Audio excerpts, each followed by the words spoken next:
We're going live.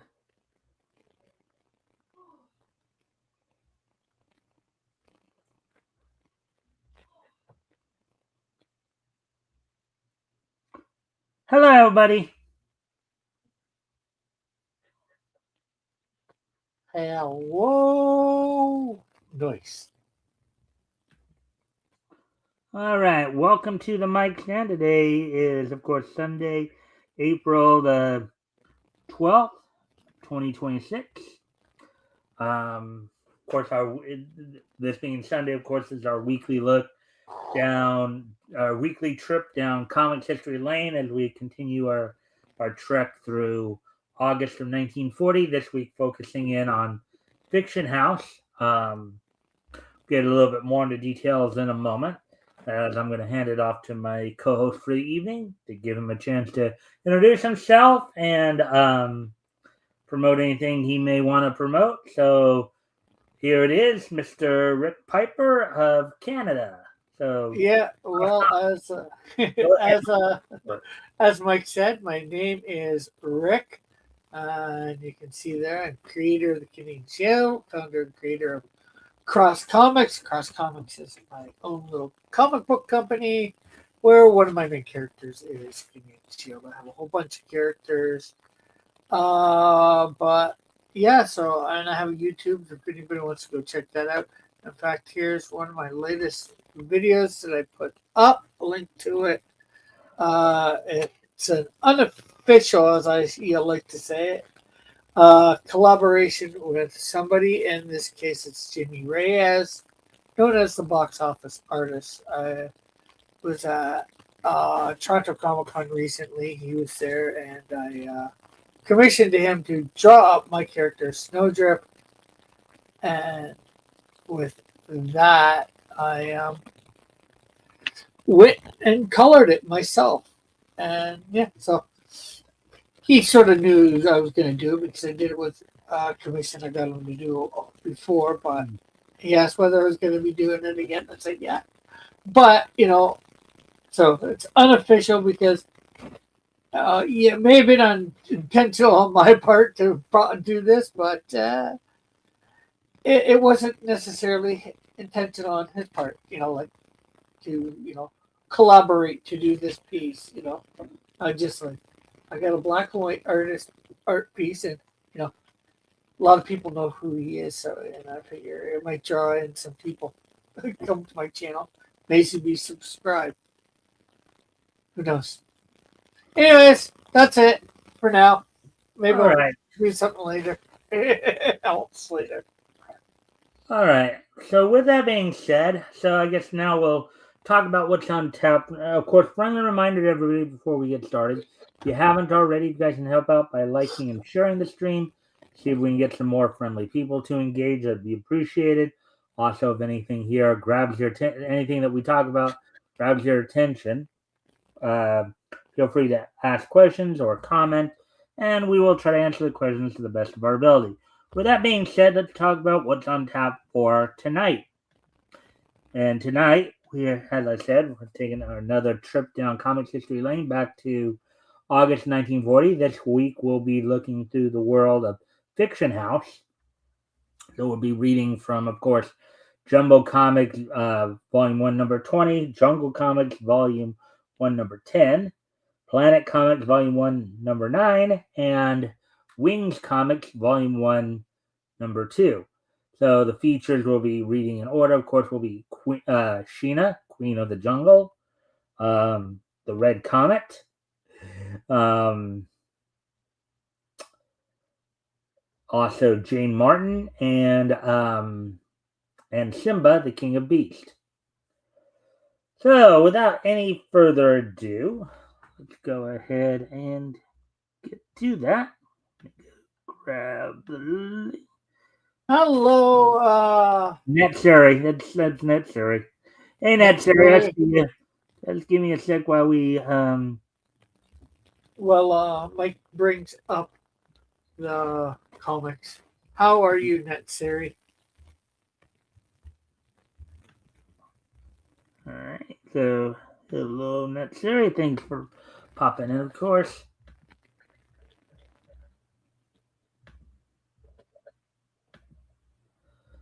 Alrighty then. Anyways. Oh, good to hear you are good.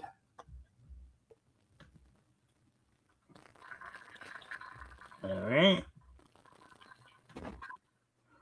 Alright, so the first story we're going to read, of course, is from Jumbo Comics, Volume 1, Number 20. Action, Adventure, Mystery. Jumbo Comics. The most of the best. There's our star right there, Miss Sheena. Sheena, Queen of the Jungle. Sheena, Jungle Queen in Spoilers of the Wild. We also have, of course, the Lightning will be featured in the Lightning, Stuart Taylor, the X-Files, Spies in Action, the Hawk, among some of the other features there. Yeah, that are in the comic, but we will not be reading those. But of course, if you want to find this online, you might be able to read these other ones if you want to. Mm-hmm. All right. Sheena, Queen of the Jungle by W. Morgan Thomas.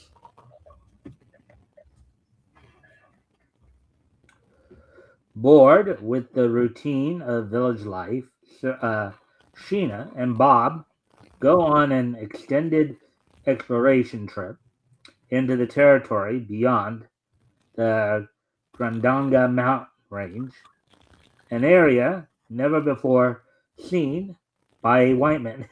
Yeah, they kind of jammed that bio right there together. Yeah. Yeah. Well, my only thing is, of all the adventures that has had up till now, they're bored of village life. Well, yeah, they've basically been staying in native villages, so.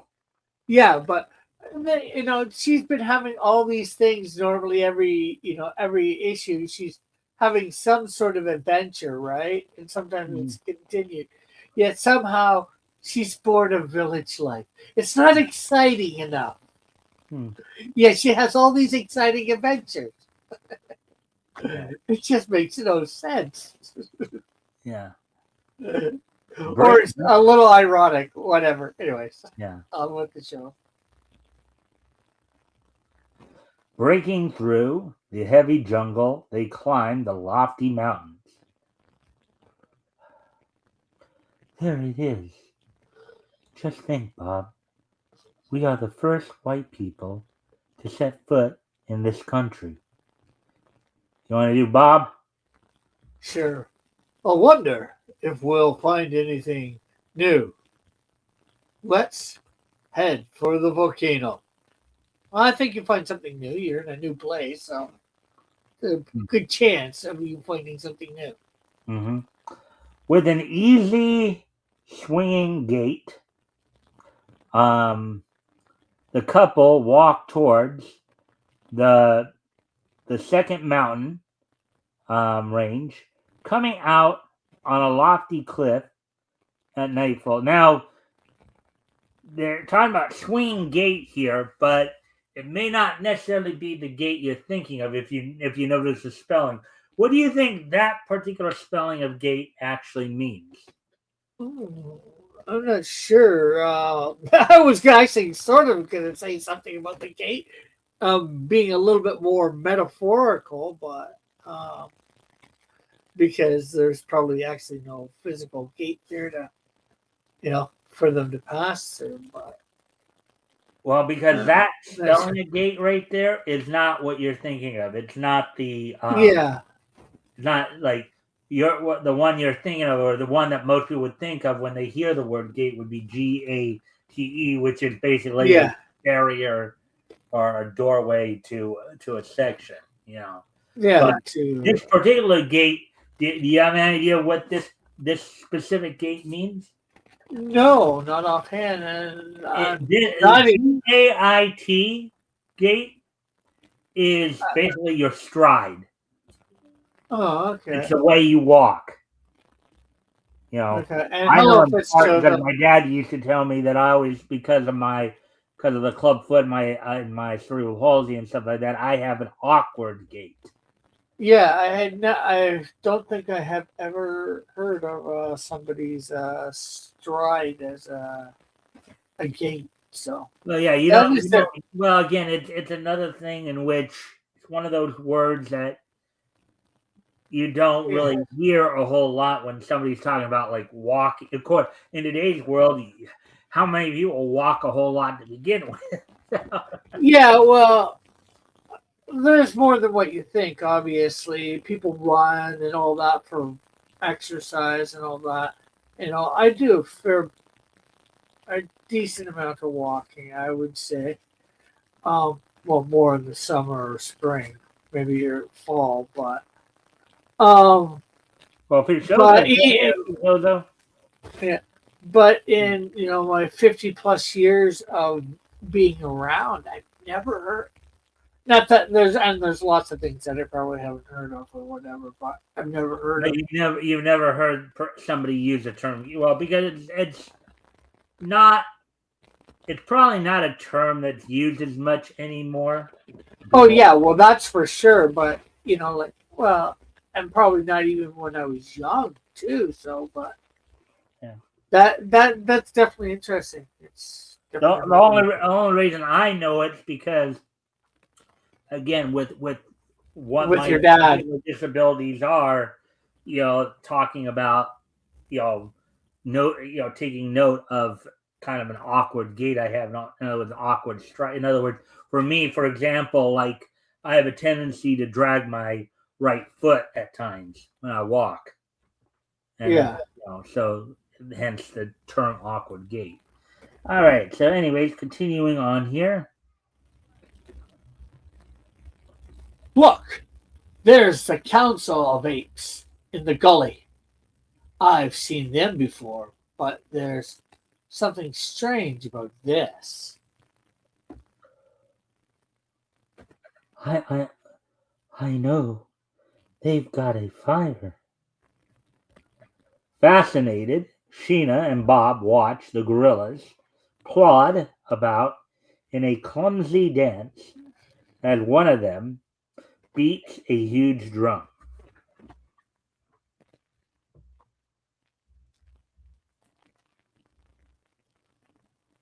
Suddenly, a girl dashes from the cave and runs into the center of the group. Oh, that's where the fires came from. She's leading the apes in their routine.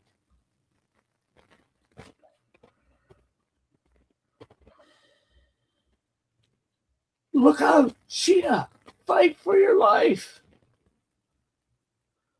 Furiously fighting their attackers, the couple is no match for the huge beast that brutally hammer their hard fist on them.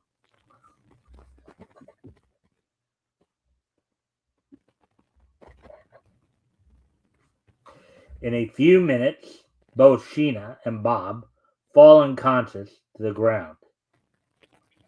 Almost gently, the apes carry them to the valley.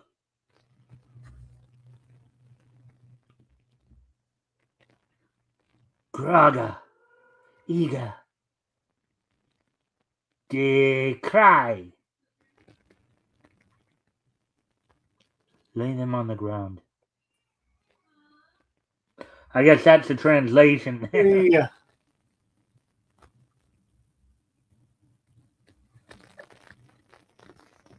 Sinking to her knees, the girl puzzles over the inert forms. They look human like herself. With a gourd of water, she revives Sheena and Bob, the first humans she has seen.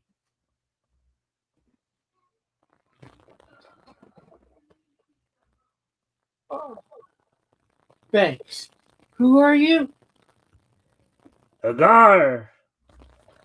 And, Agar!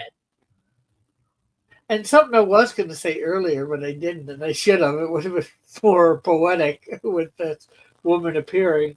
Um, I was going to say earlier when it said no white man had ever been there. Well, that they know of, because how can they know? They don't know the whole history of everybody that's ever been there or seen that. So, and then we end up having a, you know, a white woman, not exactly a man, but same difference. In a sense, they're just born. For this purpose, man, generally speaking, even when you're talking about generalizations like with humans, Yeah, man usually gets the preferred treatment over woman. So it's like when you're talking about like, okay, what they really mean when they say they're the first man that they've seen, they're talking about, well, these are the first humans that she's yeah, seen. yeah. Well, but even white, when they said white man, it's just mean Right. the first white humans. It's just meaning anybody that's white, whether they're guy or girl. Metal's there. Hey, Metal. I'm out of the house right now, but popping in on my phone that say thanks for swapping with me, Rick. Yeah, no problem, Metal. I've had to do it before, and other people swap with me, and like vice versa.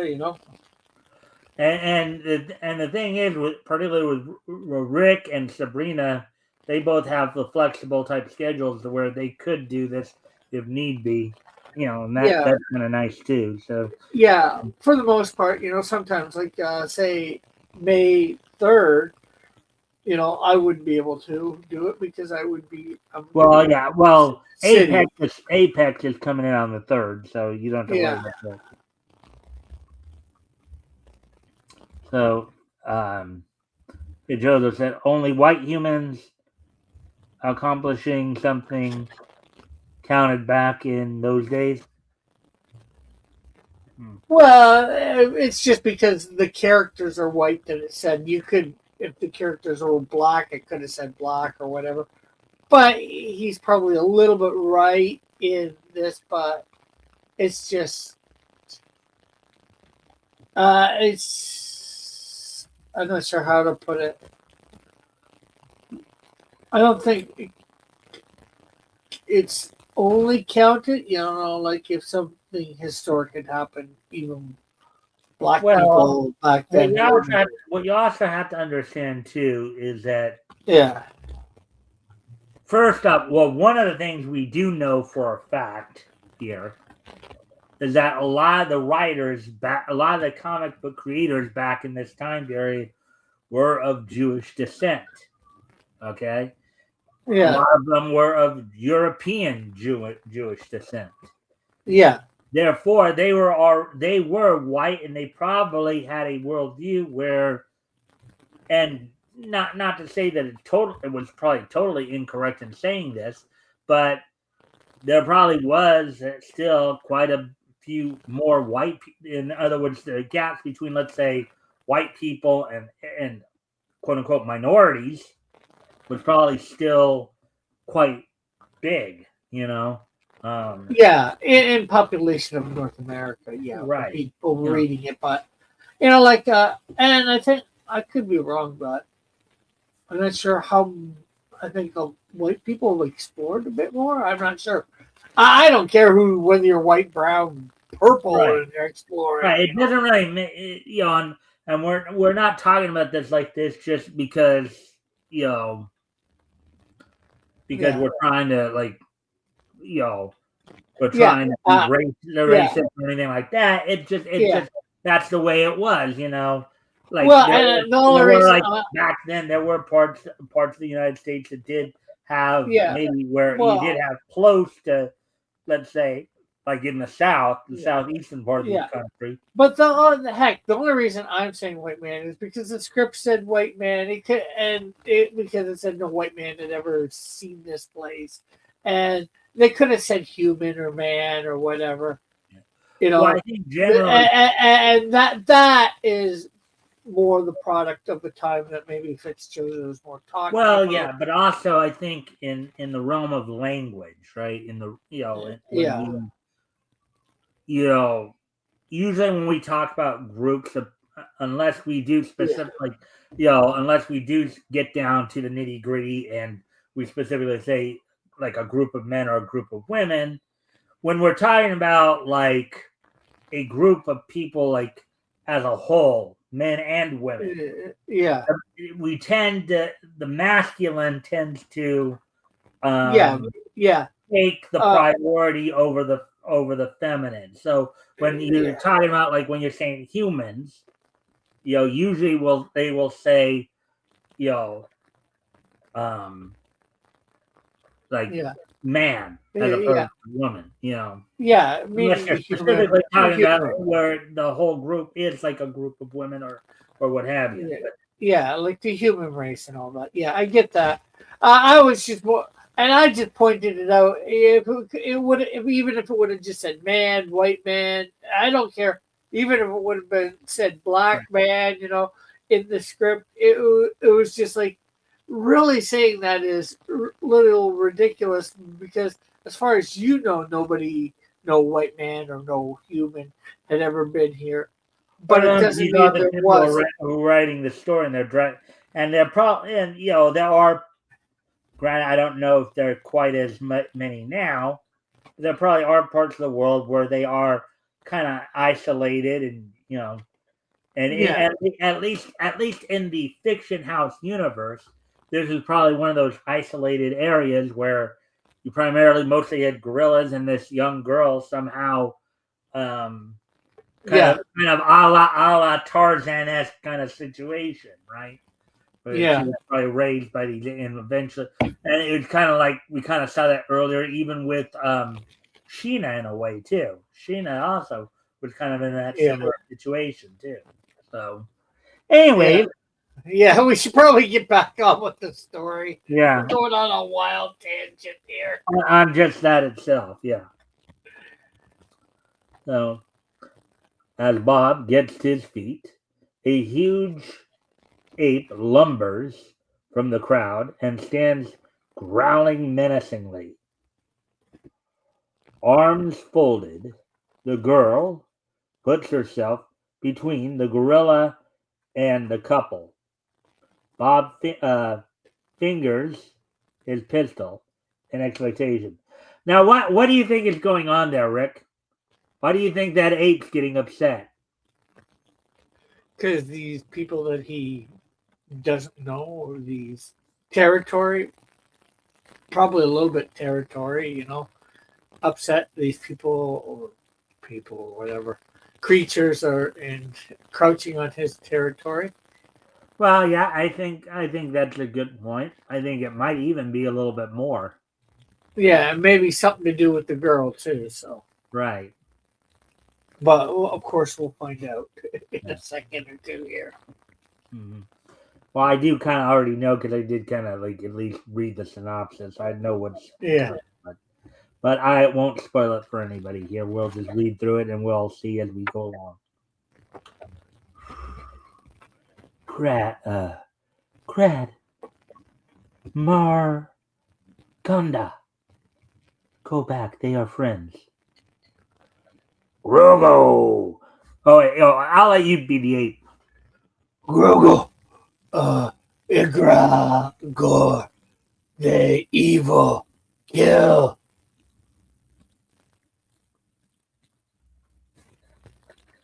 Before he steps forward, the girl slaps him across the face with a stinging blow.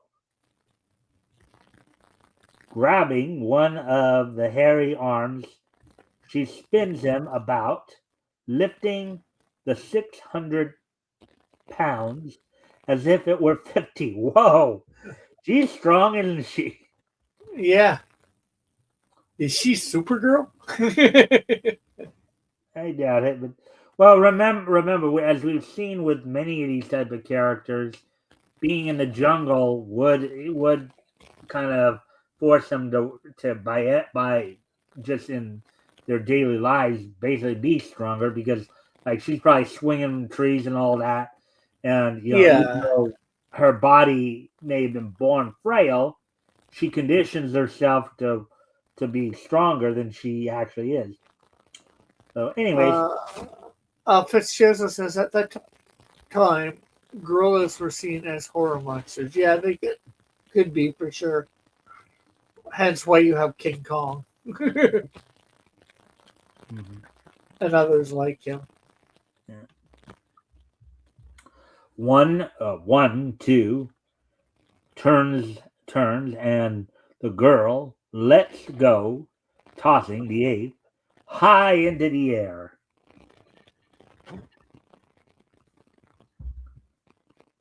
Screaming wildly, the ape lands heavily stunned.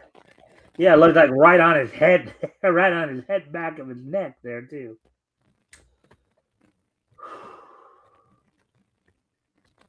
Regra, Inda, Gra. Now be good. They're friends. Understand? Yes. With a smile of triumph, the girl turns around as the ape waddles sadly away.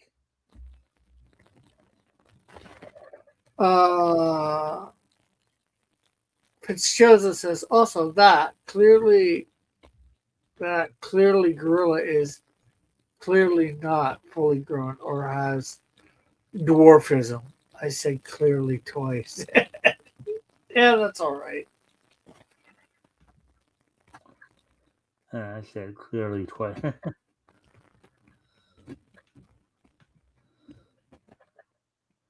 It's a gorilla the size of an orangutan. I'm Bob. This is Sheena. Me, Bob. Sheena, Bob, me, Keela, Egro. What do you think she wants? She's pointing towards the caves. I guess she wants us to follow. Gosh, did you see her toss that ape around? I've never seen anything like it.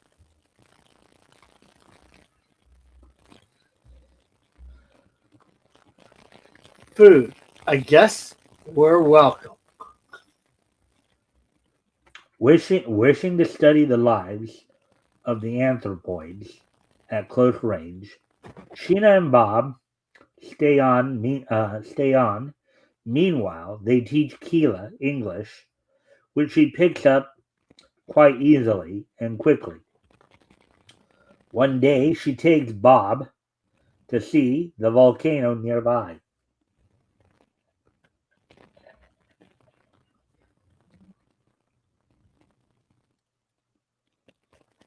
This Grundle, volcano of love in English. The apes come here to make a wish. Volcano of love. Wow. Yeah. Gives new meaning to the tunnel of love. No kidding. We're just going to go through the somehow paddle through the lava in some sort of volcano proof boat. I make wish. Keela love you. Keela wish you love her.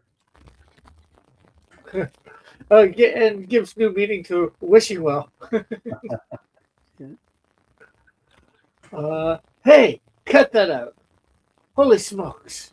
If Sheena ever saw this, Keela, stop it.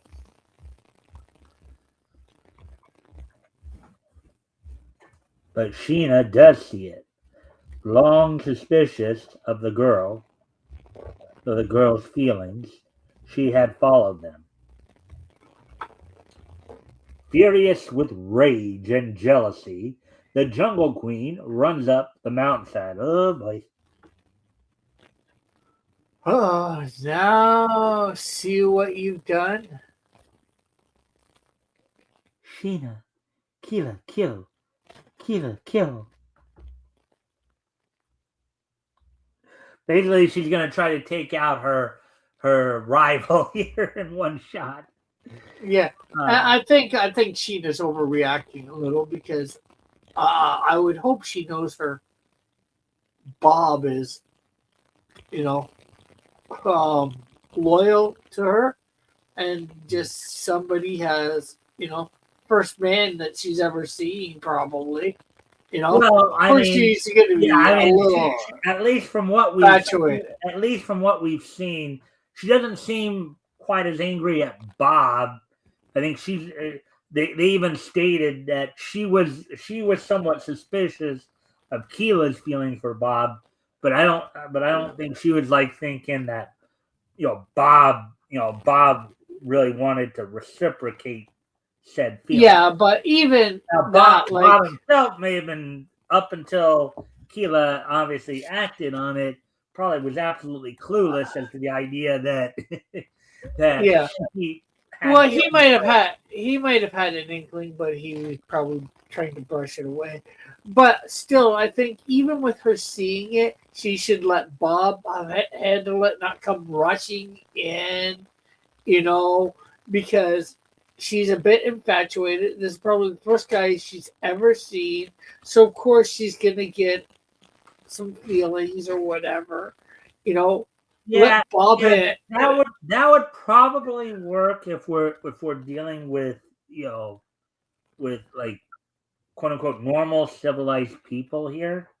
Um, but it's not Yeah, like we're dealing with a civilized society. We're dealing with jungle life here. yeah, And yeah, Sheena, Sheena probably still, in many ways, probably still is a jungle girl at heart. So she's gonna yeah, be more.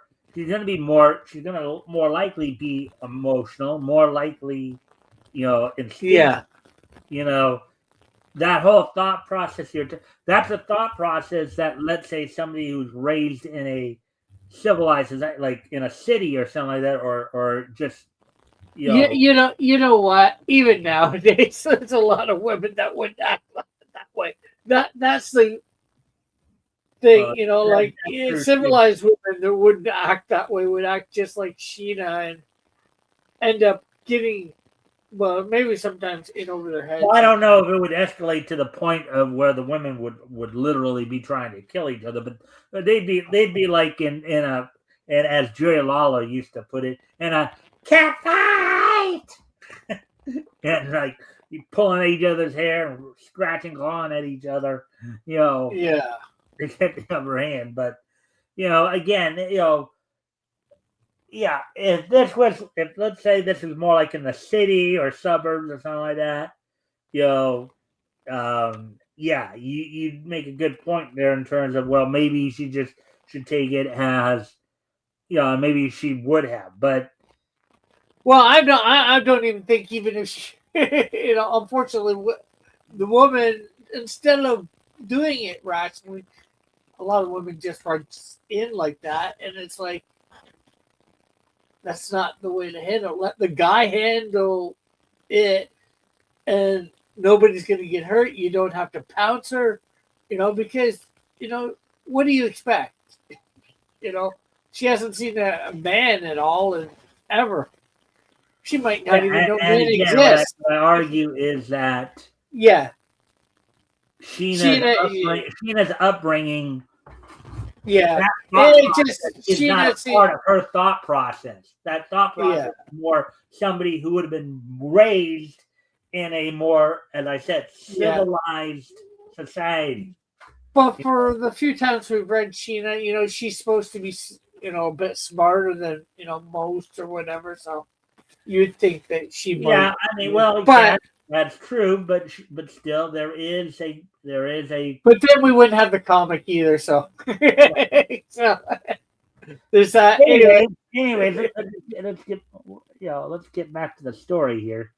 yeah, So before Bob can stop her, Keela pushes him over a small ledge, turning Keela waits for Sheena's rush, while Bob tumbles down the mountainside. Down, down he rolls, to the very bottom where Rogo, their enemy ape, dozes. Oh boy. With a heavy crash, Bob lands on the ferocious beast, who leaps to his feet. Oh boy, oh boy. His small eyes blazing hate, the ape leaps at Bob, murder in his heart. Stopping the gorilla's charge with his feet, Bob flings him to the earth. So does the old monkey toss right there, the old monkey flip. Yeah. In a desperate attempt to save himself, Bob jumps for the ape's throat. Well, that's just stupid. Well, not necessarily. I mean, because Well, I say it's stupid. The ape, A, has a lot more weight and is a lot stronger. So your attempt to strangle this ape is not going to happen, in my opinion, because unless you've knocked that ape unconscious or close to unconscious, well, and then it's going to depends upon fight. the positioning too, Rick. Sometimes in a guard position, you can Yeah. you do make a decent point that the ape does have the strength advantage, but as those of us who have followed pro wrestling for a good chunk of our life know, everybody's the same size, on the ground basically. So, anyways, Yeah, but that guy can push the gorilla could probably push him off easy enough, as I think we're about to see here, and that's if you can get at him on the ground too. right. I was going to say something about the gorilla and that thing, but just like I said, the size, and if you miss, he would have been better off running, because this gorilla also has already a hate on for him, and he might know that. I think he knows that, so it's like you want to back away and try and show yourself not a threat. Now you're just going to become more of a threat, Right. giving him a reason to kill you. Yeah. Well, we talked about earlier that the ape might have a thing for Keela, and I guess you also just mentioned that too. Where, but anyways, moving along here. Yeah. Easily, Rogo lifts Bob off and, tensing his muscles, hurls him away. So now he's doing his own monkey flip there. Oh, ouch. That's... With a dull thud, Bob cracks his head on a rock and slumps to the ground, dazed. Oh, he's lucky he's only dazed with the way it looks like he's hitting there. Yep. It looks like he's splitting his head open, and that's an ouch. Yep. Big ouch. Oh, that's a major ouch. That's potential. Anyways, insane with fury, Rogo slowly advances on his enemy, jaws dripping with saliva. Meanwhile, atop the crag, Sheena's eyes glitter with anger as she nears Keela.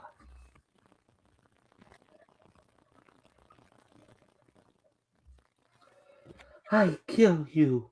Keep Bob for myself. Lunging quickly, Keela catches Sheena about the waist and lifts her high. So she's doing like a gorilla press, military press type move there. Yeah. For those of you who don't know what I'm talking about, gorilla press or military press is usually when it's those are terms used in professional wrestling when you're pressing somebody over your head. Squirming vigorously, Sheena forces the ape queen to toss her down, and lose her balance.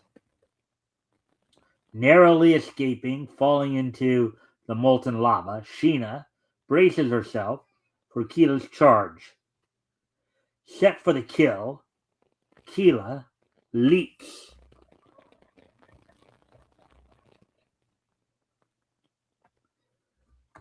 Grasping one arm, Sheena executes a clever jujitsu trick that sends Keela flying over the brim.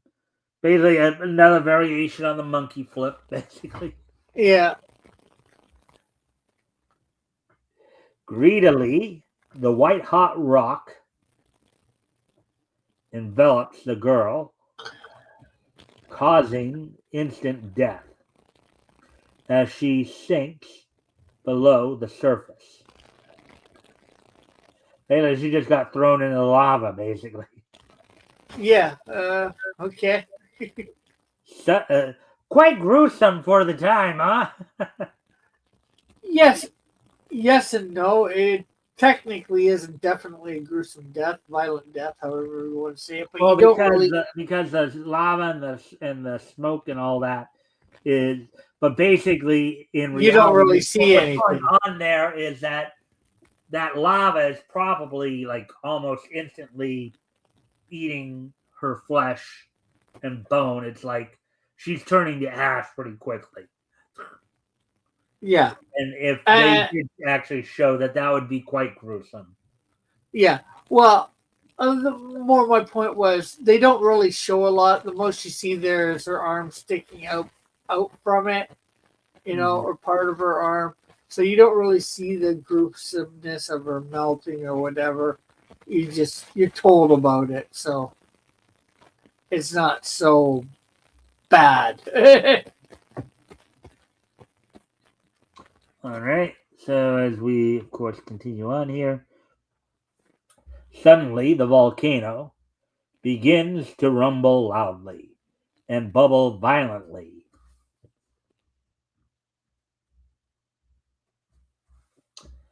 In the valley, Bob groggily gets to one knee and draws his 45, the last hope for life. Aiming carefully, he pulls the trigger 6 times in rapid succession. Rogo stops and falls dead. Basically, he emptied his gun on the ape there. Bob, Bob, hurry! The volcano's erupting.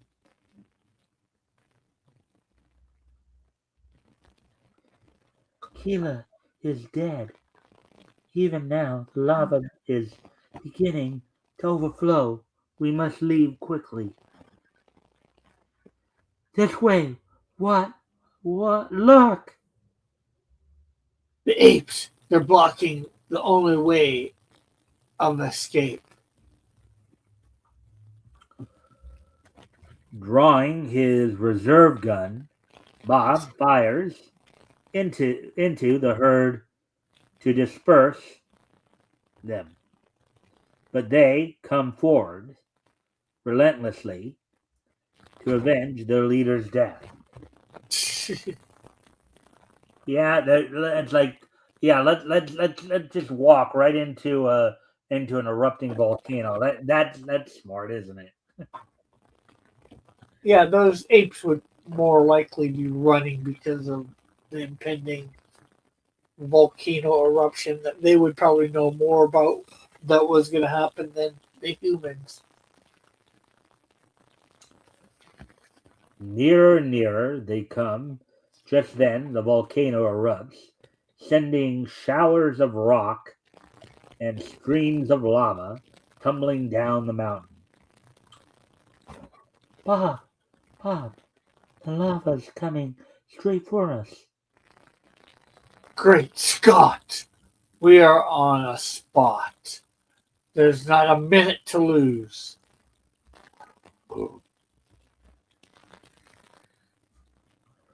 As the lava pours near the beast, scream and flee.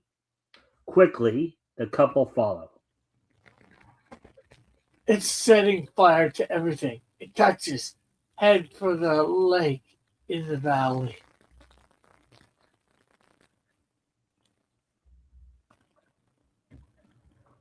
Crashing through the tangled brush, humans and beasts run in furious flight before the deadly liquid rock. With savage fury, the volcano emits more and more of its fiery rock down the mountain, crushing everything in its wake.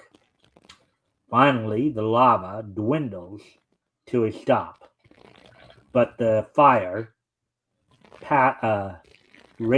passes on, turning the jungle into a veritable inferno.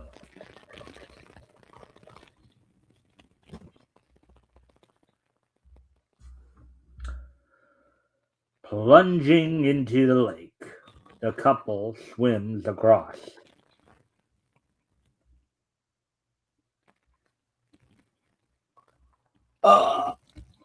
Our best bet is to stay here and see if the fire spreads. Look at it burn.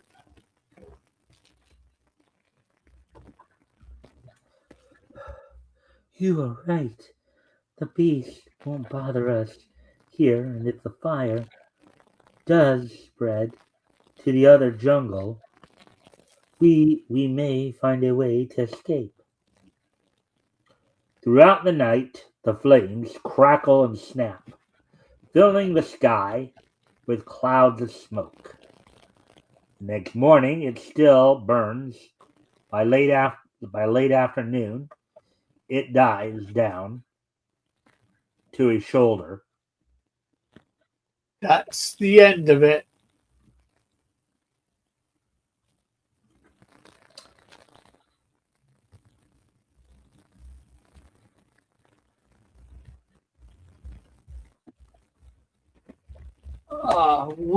We'll never be able to get back the way we went that way. We'll have to circle around.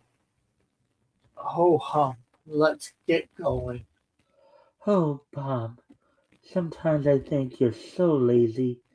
We came to explore. What difference is a few miles? Guess I am lazy at that. And so the couple heads to the west. An exciting adventure awaits Sheena and Bob in the next Jumbo Comics. Jumbo Comics goes on sale the first of every month. All right, so Rick, overall impressions? I guess it was all right. Not the most exciting story. As I said, a few spots, as far as I'm concerned, for a little bit of a leap in logic.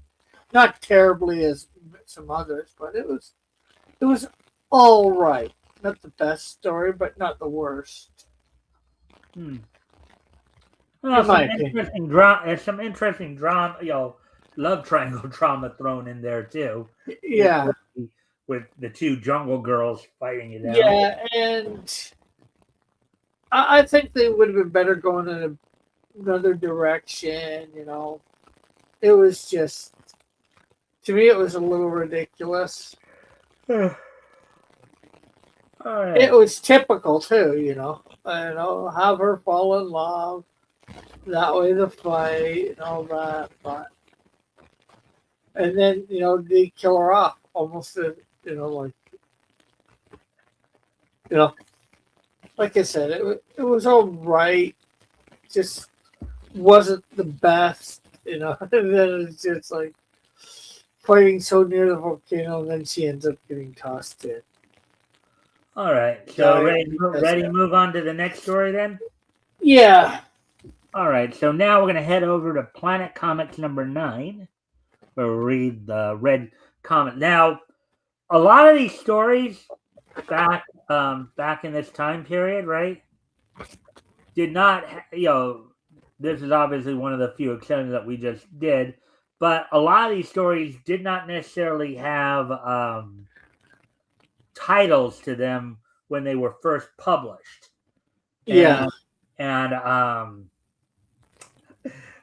one of the and so sometimes the stories were given titles retroactively, right? Yeah.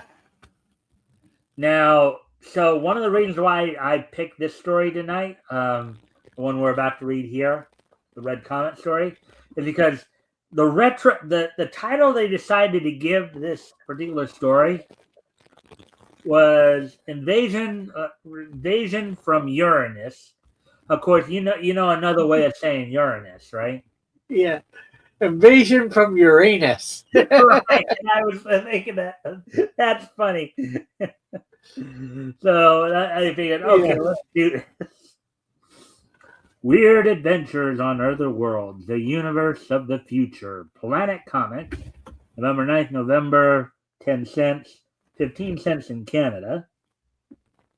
Flint Oh wow, Baker. it actually says that. Yeah. Flint Baker, the Comet in the Comet. Oh, I guess it did have a Invasion from Uranus. I guess it did have a title. But Invasion from Uranus, Buzz Crandall, Stampede on the Star Trail, Doug Glanville, Captain Nelson Cole, all that. I must say that is a big increase back then. 5 cents, half the price of the comic.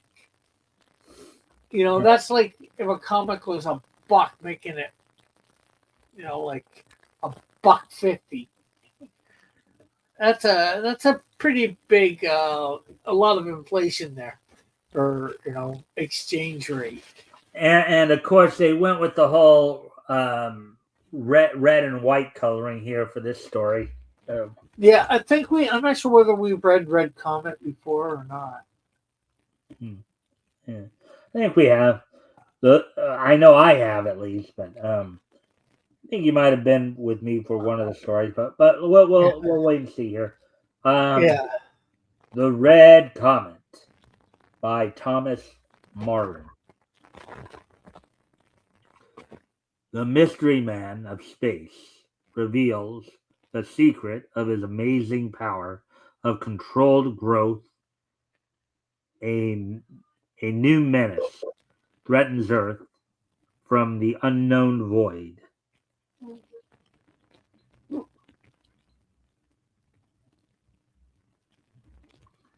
Earth, the year 3000 AD. There are no cities to invite war. War attacks, centers of commerce, industry, education rise at vast distances from each other. People dwell in the country. So basically, what they're saying is that what they're trying to say here is that the cities are just spaced out too far apart for any conflict to occur. Apparently, I guess is what they're going at. Yeah, which makes no sense really. Yeah. Because if they wanted conflict, there'd be conflict no matter what. That's space in between. All amusements are concentrated in one towering building. Directory, movies, 1st through 20th floor, tennis, or theaters, 22 is so a little hard to read, but at least got a couple of them in there. In the fashionable rocket club, the Red Comet is enjoying a Jupiter julep with a friend. You want to do Red Comet there, Rick? Okay. I hear they've just completed the 4th oceanic subtube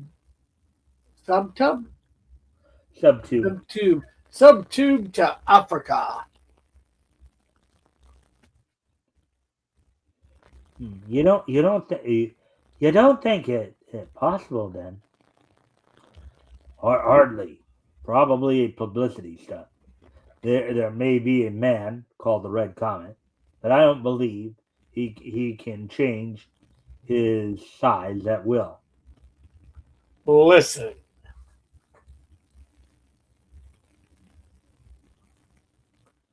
What's this? I'll give those skeptics a shock.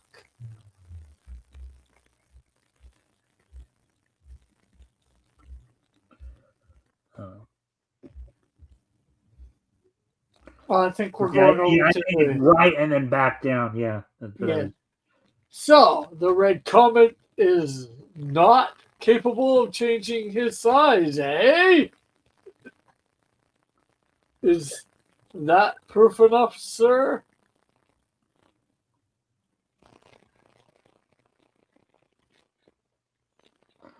I'm just trying to get an idea of where everything's going. Okay. Yeah, we're going down after this, so Yeah. because that's the only way to go after Yeah. you do Yeah. the one bubble. My word, how do you do it? We're both scientists, but we can't understand it. I'll try to explain it. Years ago, I don't think this is in his head. I was thinking it was in his head, but it's just not It sounds like I caption. think it is a full. It's just the way they got it in the kind of cloudy style. You would be led to believe that it's probably in his head, but if he's explaining it, it's most likely he's recounting. Yeah, basically, and that might be why they're doing it kind of with a cloudy word bubble as opposed to just a circular or ovular. Yeah. But anyways, Yeah. I'll try to explain.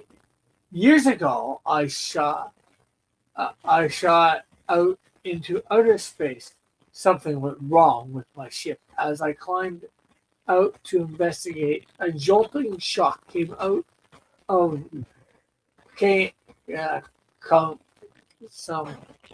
a jolting shock come out of space force, passed through my body, and I found I suddenly had outgrown my ship. Just as suddenly, I returned to normal. When I returned to our system, I found out, thinking myself into being gigantic or very small, that force acted on my molecular structure in some particular way, making it most elastic. Wonderful. You're just the man to help us. If you will, a new danger threatens Earth.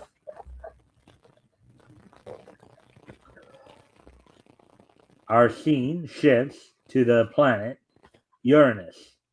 And notice how they spell Uranus there with an O instead of a U or an A. Uranus. Uranus, yeah. Several years before. I tell you, Go ahead.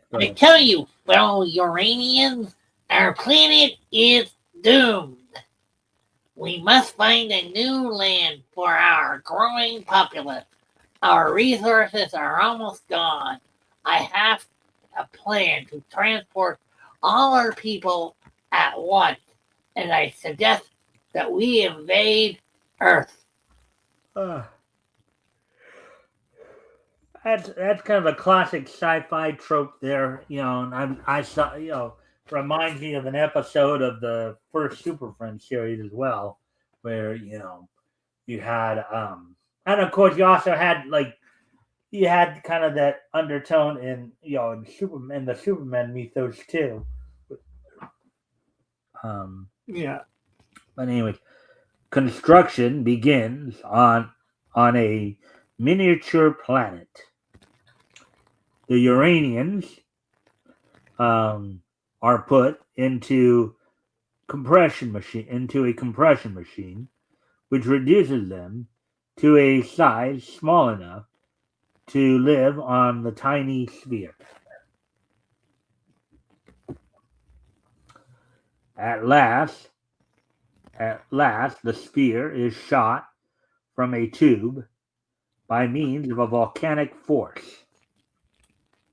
Wow, a lot of volcanoes here. Huh? Yeah. These stories are a little bit too hot, almost too hot to handle. The scientists have explained the situation to the Red Comet. And now that sphere is hurtling toward Earth with a diabolical scheme to destroy us. Okay, I just want to know how these scientists knew the other part, that's what their plans are to invade. Again, probably a leap in logic, or they just didn't bridge that gap, as it were. So Yeah. I mean, they may have somehow noticed that something was coming. They may have picked up a long range scanner or something like that Yeah. coming. They just, but they would obviously go. Yeah, I know. It's comic books. The one piece of leap in logic is, well, how would they have known that the Uranians would have been hostile if that was the case? So that's the only thing. Yeah. If this is the only leap in logic, then we're doing good.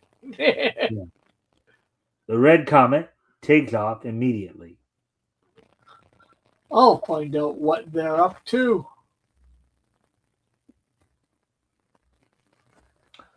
He lands on the speeding artificial planet, entering through an airlock. He reduces the size to that of the inhabitants and is set upon at once by the tiny Uranians. Quick, before he has time to grow. What the? Almost like they knew. Almost like you notice, it's almost like they knew he could grow or something like that. Yeah, well, I guess they figured they shrunk to get in there, so he must have. But the question is, how can? Anyways, I can't change my size. No, of course not. Our rays have fixed you. It is a negative growth ray to keep our size down till we reach Earth.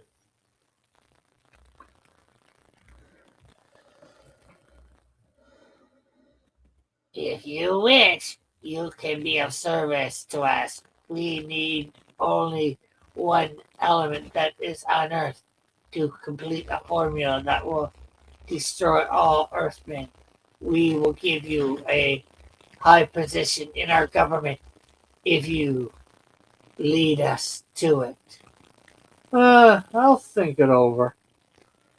But the Red Comet cautiously bides his time as the sphere nears the Earth.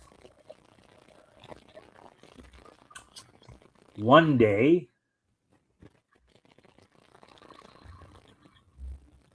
What's this?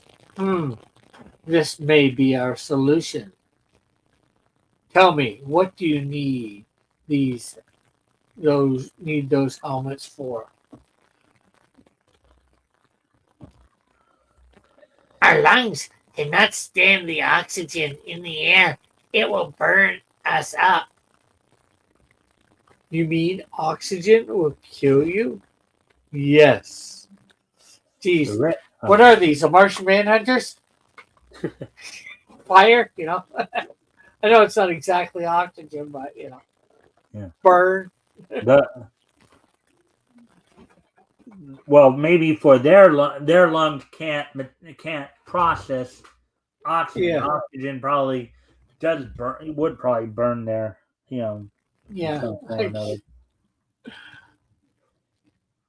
The red comet descends to the center of the sphere, where the gravitation machines are roaring. But a guard spies him.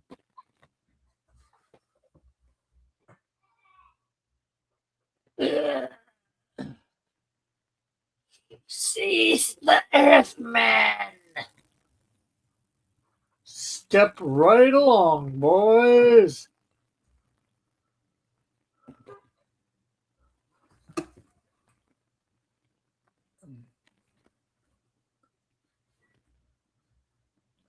I was just checking something outside my window there, but anyway.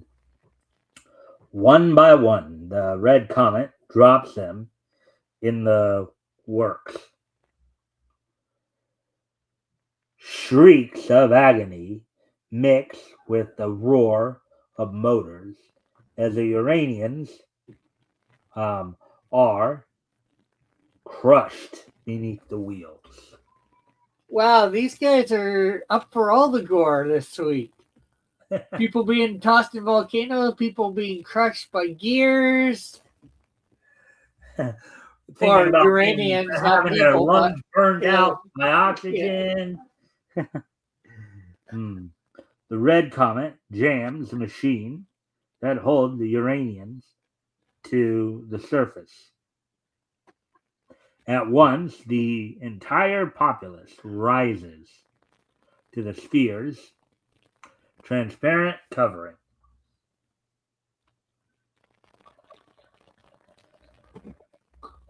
All right, so there. Well, little men, what now? Your ray guns are left below. Soon we will reach Earth's atmosphere.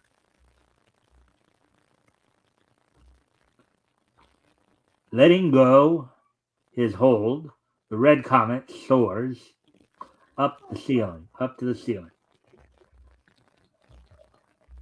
Now, when I open the airlock and our oxygen rushes in, but the red comet meets us. Oh, sorry. Actually, that's narration. But That's why I went, oops. But the red comet meets with stubborn resistance. Don't let him reach the lock.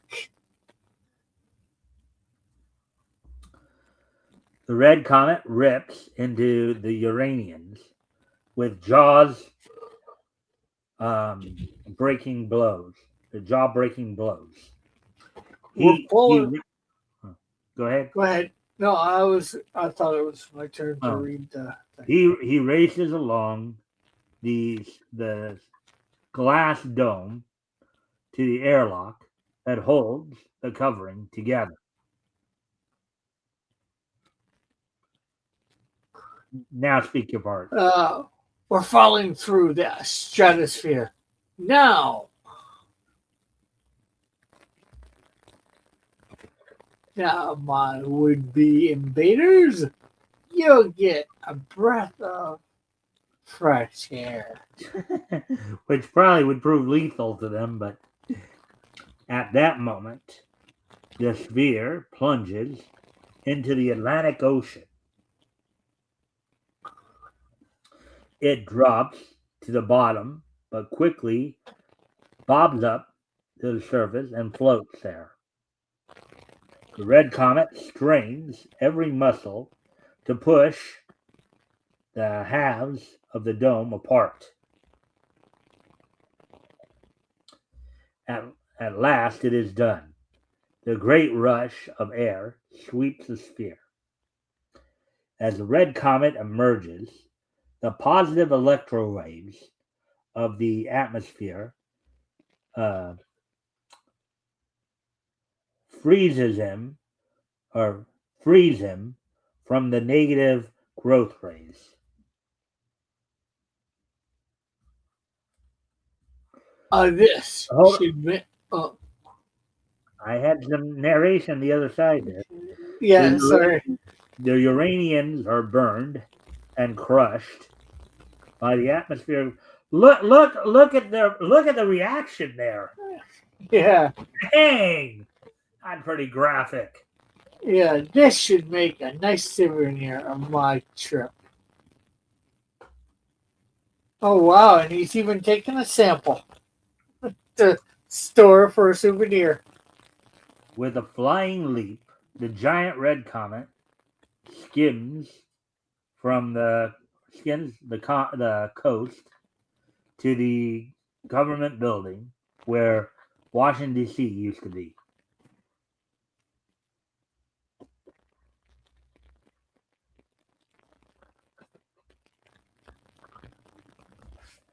Will it stand as an interesting mechanical specimen? Perhaps we can learn something from other planets.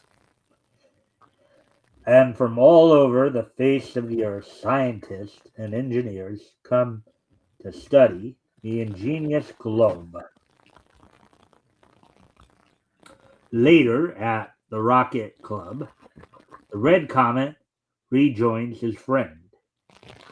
In the next issue, the Red Comet meets with more adventures. All right, so now with that story being done, overall impressions, Rick.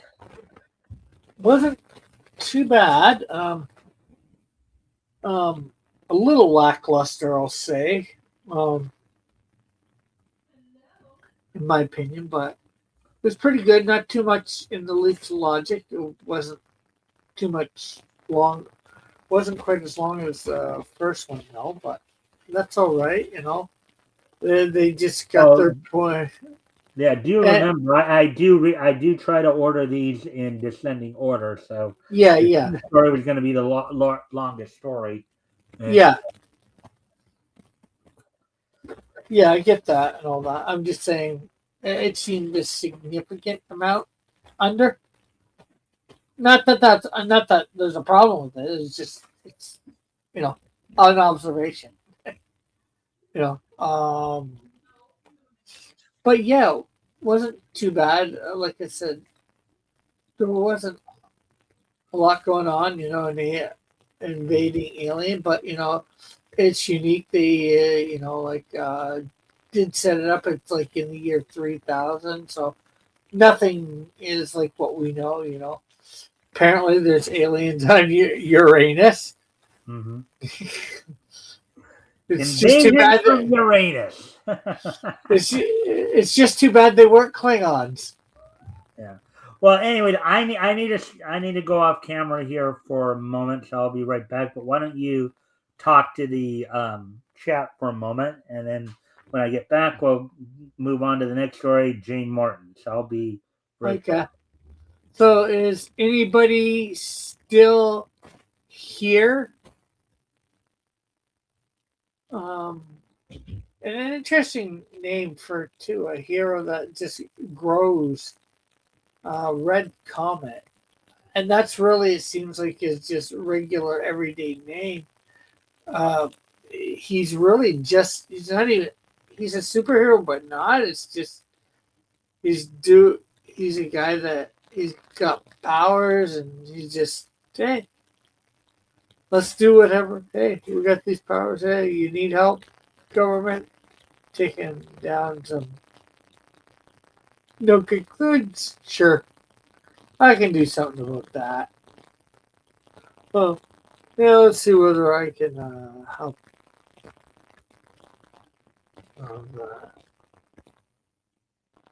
So yeah, a little interesting for sure. Unique.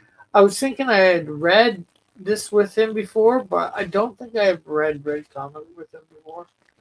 The name just sounds familiar. Maybe it's because of the comic from Archie Comics. It seemed a bit familiar, the name, but I don't have anybody else who to know of. Although it'd be a neat character to use as since probably read public domain. Let's see whether he is or not. Public domain. Let's see. I'll look it up here. Is Red Comet public domain character?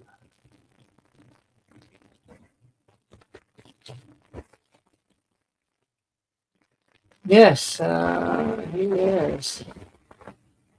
We might end up reading or drawing him up this week on our show.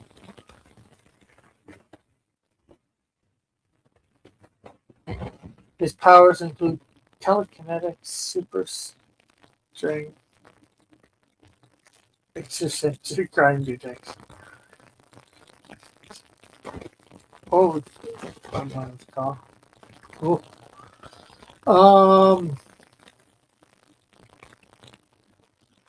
He travels in a ship that can go over 660 million miles per hour. Oh, wow, cool.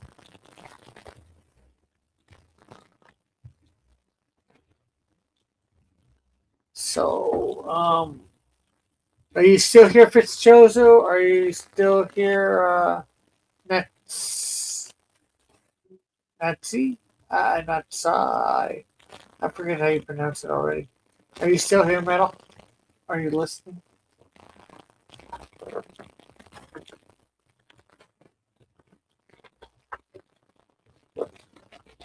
What do you guys think of these two stories thus far?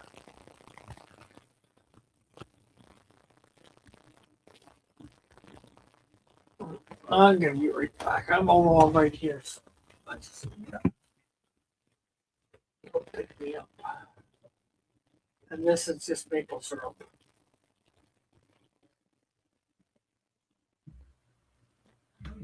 Alrighty, then I'm back. So, how'd everything go, Rick? I'm right here. All right. Well, you stepped away from the there. But anyways, 1 hour 17, and we're about halfway through the story. So actually, we're making good time, I'd say. Yeah.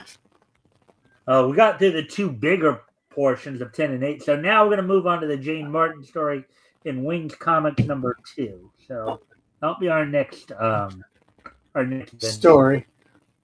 Yeah. I believe Jane Martin's more of a Red Cross type nurse, during World War. Oh, I think we've read before. I think I tried to draw her. War nurse. Oh, yeah.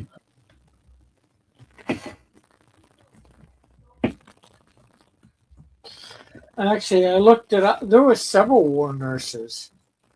I'm not sure whether they were all done by these guys or not. Fiction House. Well, War Nurse says her title is War Nurse is not in her title. It's more like a type of character I was talking about. Yeah. Obviously there were a few like War Nurse type characters that were featured in comics. So yeah. Fighting Aces of War Skies, Wings Comics. The Skull Squad of the Bomber Patrol. Suicide Smith, Blitzkrieg Buster.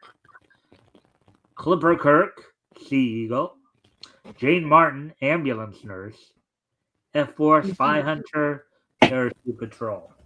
Ambulance nurse, is that like an ambulance chaser?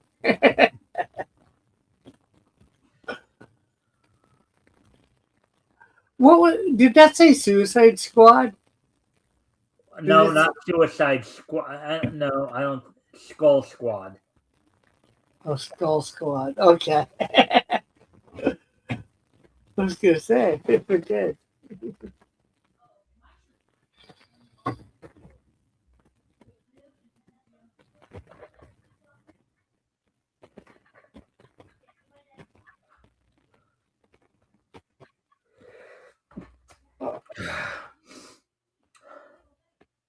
Parachute Patrol.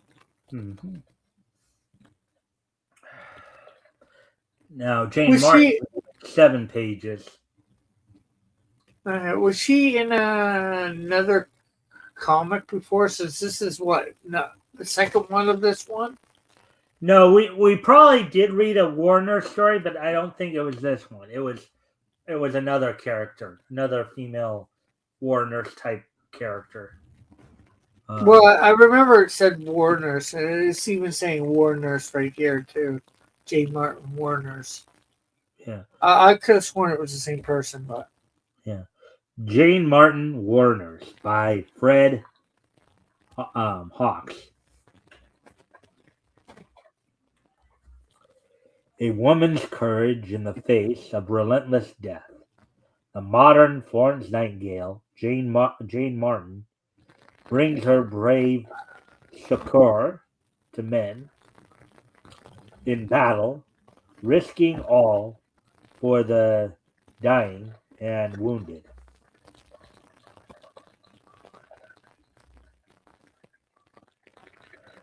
Trap the globe. Allies trapped at Flanders. Steaming toward the war-ringed Allies comes a medical supply boat.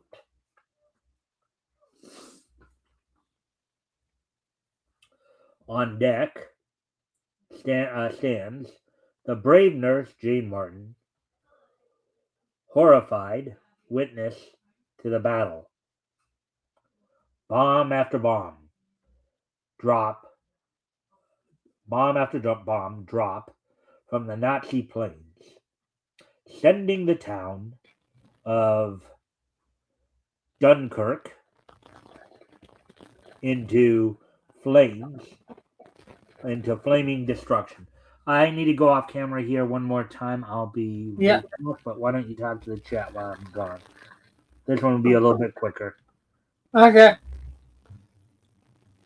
So what do we gotta say? Flaming destruction.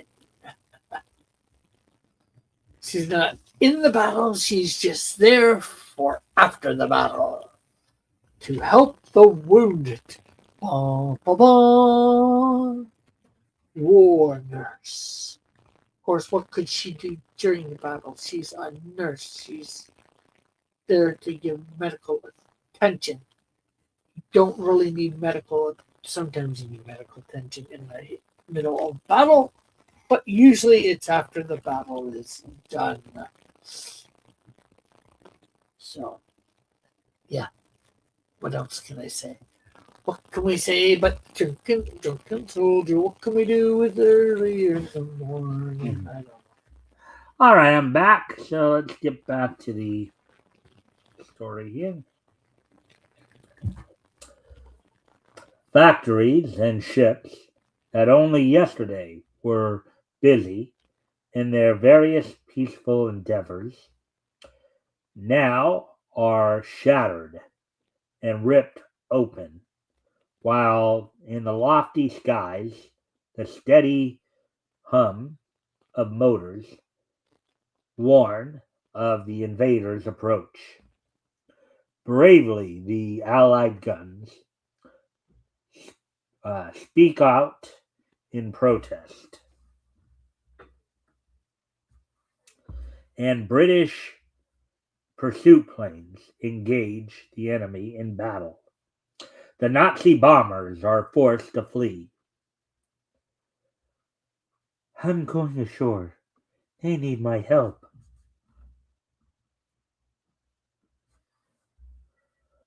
I'll let you be the captain right there. It would be suicide, Miss Martin. What can you do? What can you do? One woman do against those legions? Plenty. It's my job to risk it. So Jane Martin leaves the ship for shell-splattered shores. Careful, miss. Okay, my only question, what's she going to do? Jump out and swim? Are they giving her a boat? Well, I guess. I can't see anybody else rowing her there. I think they did give her a boat somehow or so.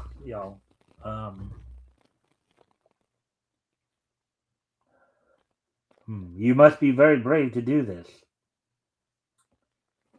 A job for me. Already, this man is badly wounded. Oh! Swiftly, she drops to her knees to shelter the man from the bomb shrapnel. Wow, look at that. She is pretty brave.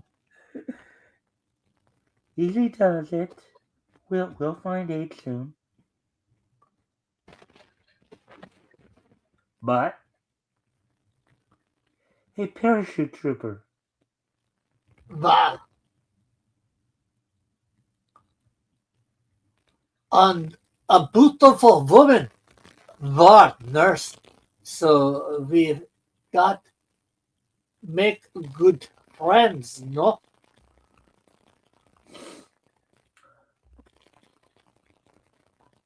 No, sirree.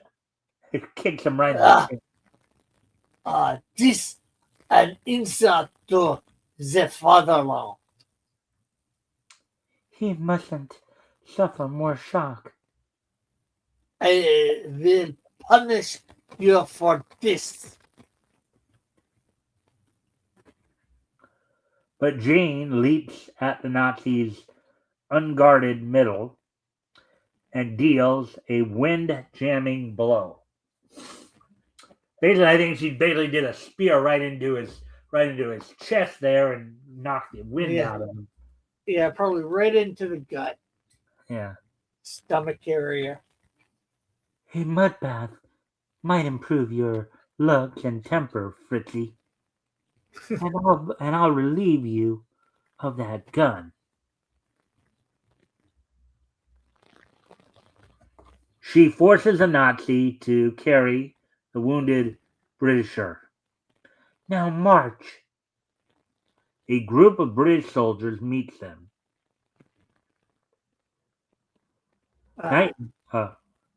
You want to do it? Sure. No, I swear there, miss. What's the way to handle them? I'll take care of a buddy. Now what's this bloke, Mark? Back to the launch and hospital ship, they carry the wounded man. A hot barrage of fire sends them stumbling to shelter.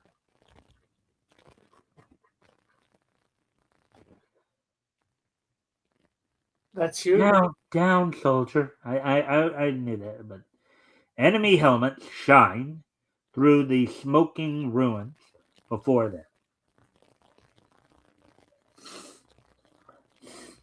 Jane takes a Nazi hand grenade from their prisoner.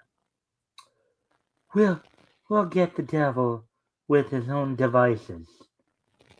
We've got to get back to the launch. This will scatter them. The grenade strikes its mark, sending up a shower of mortar and dead Nazis. Boom! Out of the skies zooms another Nazi plane, strafing the dock as it dives. Here he comes again. They're gunners. But suddenly, a lone plane shoots from the clouds to follow on the tail of the Nazi. The newcomer is Tom Raleigh, Ace and Jane's fiance. Oh, he's Jane's fiance, just in time. A bitter dogfight begins as the two planes tear at each other. The Messerschmitt dives to open up with a punishing rain of fire. Rain of fire! Wow. Down. Ring of fire. That's ring of fire, not rain of fire. The peppering shot rips through Tom's fuselage and smashes the glass. Raleigh is badly injured, but he does not give up a fight. He moves to a better position with the enemy hot on his tail. He sweeps up in a swift maneuver and brings the Nazi plane down in a black plume of smoke. Jane has reached the ship in safety. Oh, Tom, he made it. Heck, I didn't even know she was back on a boat towards the ship. I've got to keep an eye on that girl. She runs after trouble. He saved my life again. Goodbye for now, Jane. Someday this war will be over then. Next month, Jane Martin meets with history-making adventures in Wings Comics. All right, so overall impressions of that story, Rick. Again, it was all right. It wasn't too bad. Not anything I'd say with mind-bending logic, or I forget how we said it before. My mind just went blank there. So, but Well, not but all again, stories have leaps in logic. Some of them yeah, are pretty straightforward, and this one was one yeah, of them. yeah. I'm not saying that's a bad thing. I'm just, stating it. That there was no. I didn't see any real leaps in logic. Again, it seemed a little bit lackluster. I think I'm actually going to have a tough time tonight when you ask your couple of questions after the Best next. of, worst of. Yeah, I mean, because it just does seem to like. all these stories so far, they're not bad, they're not great or good, they're just all mediocre in my They're all like opinion. middle of the road, kind of. Yeah. They're pretty straightforward, pretty. Yeah, some have a little bit more leaps in logic than the other, but overall they just The seem. last story we're doing, Yeah. Simba, will be pretty much all narration. Yeah. So, but again, you can probably comment more on Yeah.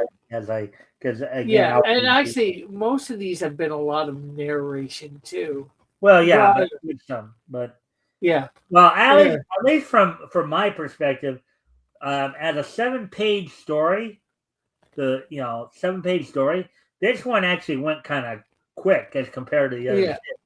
Yeah, the other one was 8, which was 1 page more, and I said that one wasn't too bad.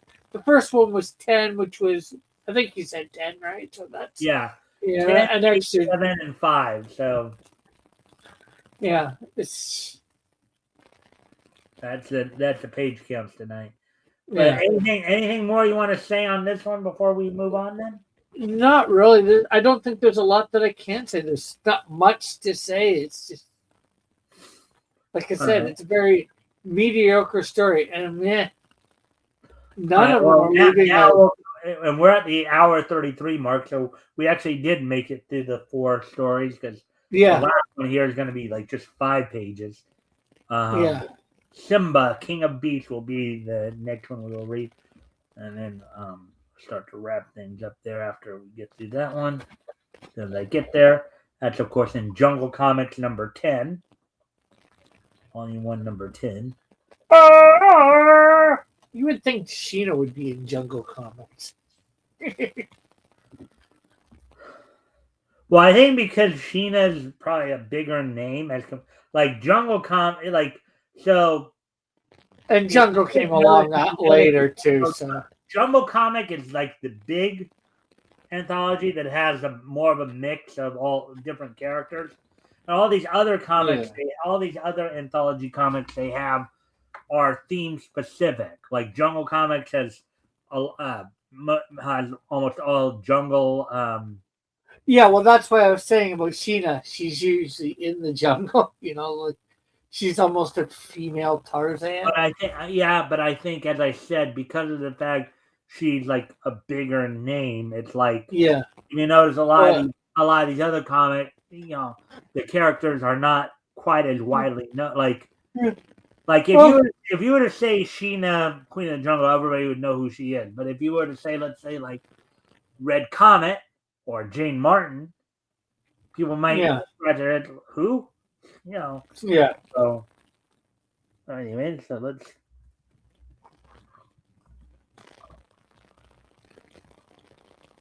Also, Jumbo Comics was around before any of these, and she probably started near the beginning in one of the first issues of it too. So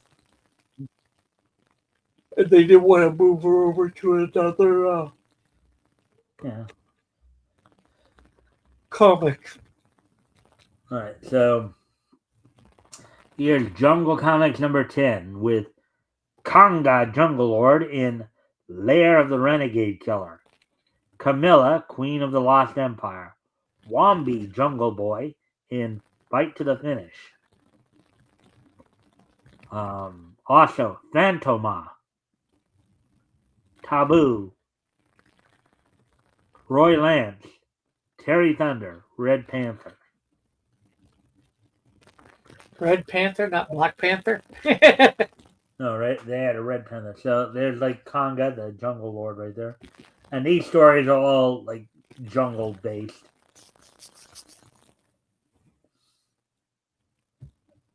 Yeah, Red Comet, Sheena, and I might do try and get Red Panther. Although not And really. there's Red Panther. Now, Red Panther, I think, is more like space jungle kind of character. You see the sci-fi elements there. Yeah.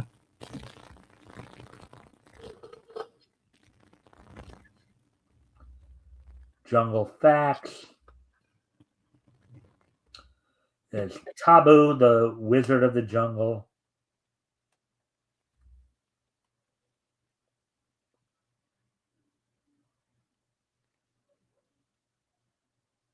Red Panther, if he's space. Wombi, the Jungle Boy. There's Wombi, the Jungle Boy. Yeah, we've read him before.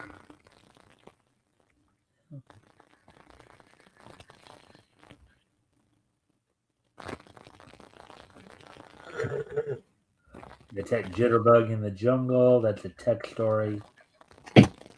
Camilla, Queen of the Lost Empire.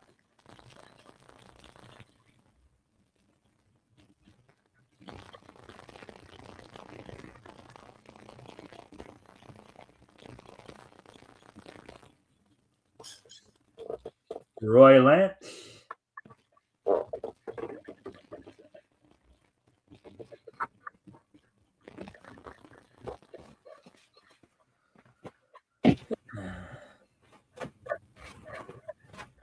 Phantoma.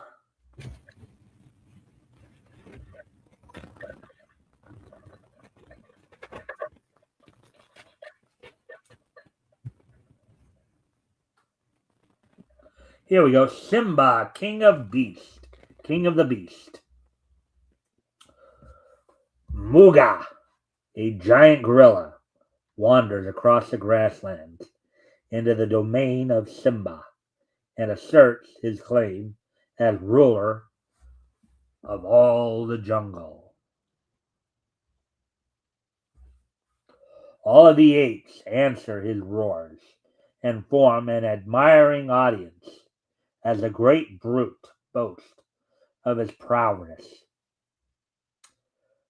Other jungle dwellers gather in furtive groups as they watch and listen. Now, Rick, I know that it is going to be all narration, so yeah. If anything here grabs your attention, feel free to comment and/or ask questions. Oh, I think you know me. I will. Yeah, just figured to remind you. One ape attempts to warn Muga about Simba, but is slapped down by the surly gorilla. Like he doesn't want to. Apparently, he doesn't want to hear it. I don't care about this Simba. I'm Muga the ape, and I'm gonna beat Simba. Yeah. You know what? In some ways, this would be great to do as a Lion. I don't try and expand this to do a Lion King movie. Instead of always, doing, no, another cat or, whatever. This might have made Oh, good. you mean in the movie Lion King? You think Yeah. that having the ape Well, having an ape as an adversary as opposed to another? and I'm not saying even for the first one, but like a second or a third film, have this ape come in and try and take over or whatever. Take over the lion's place. As the king of the jungle and all. Where everybody's looking down at that, up at them. When they, sort of came for, what was it, Simba? Muga departs in search of this lion who has ruled the jungle for so long a time. Other animals retreat into the brush or flee in terror as the gorilla's bellows echo through the forest. High overhead, great birds of prey gather, sensing the fear and unrest below. They're looking for possible dinner there. Yeah. Simba is sunning himself in front of his cave when he hears the approaching commotion. Yeah, I do kind of, it's kind of funny as I read this. I do get the feeling of Kimba the White Lion, that the anime from back in the 60s. I did watch that though. Yeah. Back, but I kind of get the same feel of that. He stalks out to investigate and roars his defiance to the invader. He's probably telling him, "What do you think you're doing? This is my kingdom." The two warriors look each other over warily.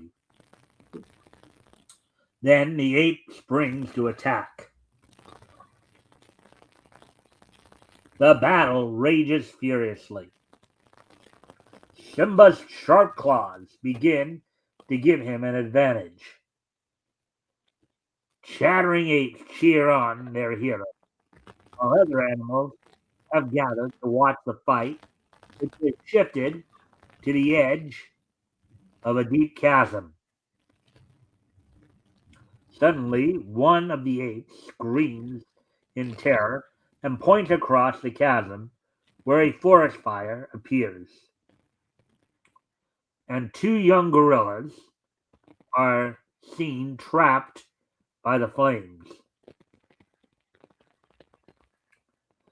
Simba stops the battle and runs along the edge of the chasm to spot where natives have built a swinging bridge of vines.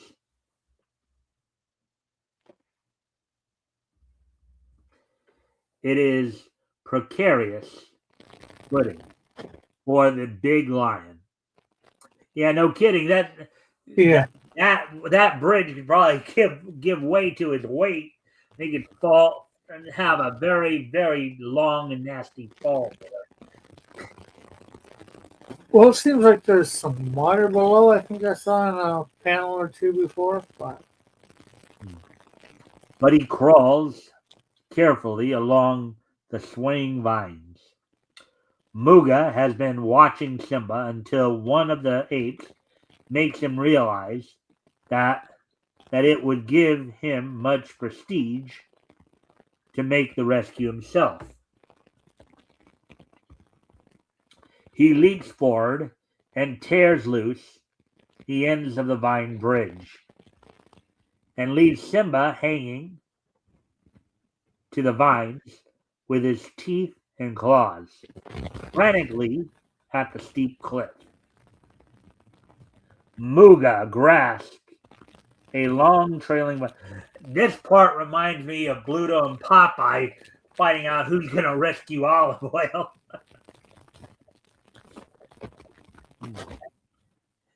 And swings across the chasm. He rushes forward to pick up the cubs, but the raging flames terrify him, dropping the cubs down the steep side of the cliff. Oh boy. Not so brave, is he, Rick? No.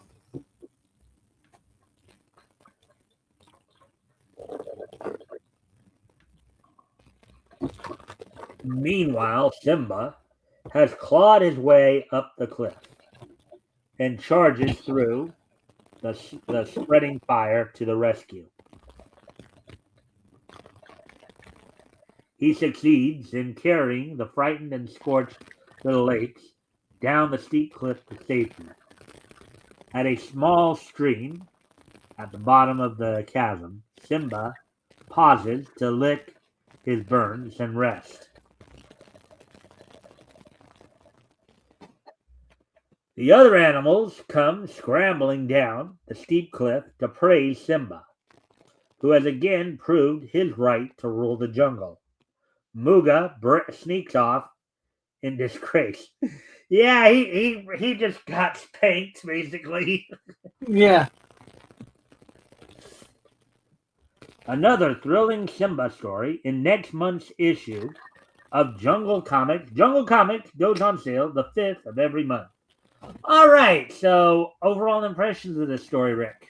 It seemed pretty good. I was falling asleep a little bit during it, not because of it, but just because for some reason I'm tired. I'm not sure what reason. But yeah, it seemed pretty good. Again, not the most thrilling, although I wanted to use that term. I wouldn't call these Simba stories thrilling, but they're nice. Like I said, I thought it would be. I think of Lion King a lot when we're reading this. And I think it would make a great Lion King villain. There's not much to go with. Like in a movie or something like that, you'd be able to do a lot more backstory with the character. Well, one of the interesting things about this particular story, of course, is that the animals are depicted completely naturally, right? Yeah. Anthropomorphic characters. Simba is acting as more or less a lion would. The apes are, yes, they do have, in terms of that's all, there's always, challenges in the jungle, but basically, a lot of them are just acting out instinctively. You don't have talking or you don't have like the lion walking upright like you would with a Hanna-Barbera cartoon or something like that. So that's why there's that's why there's only narration here. And I get that.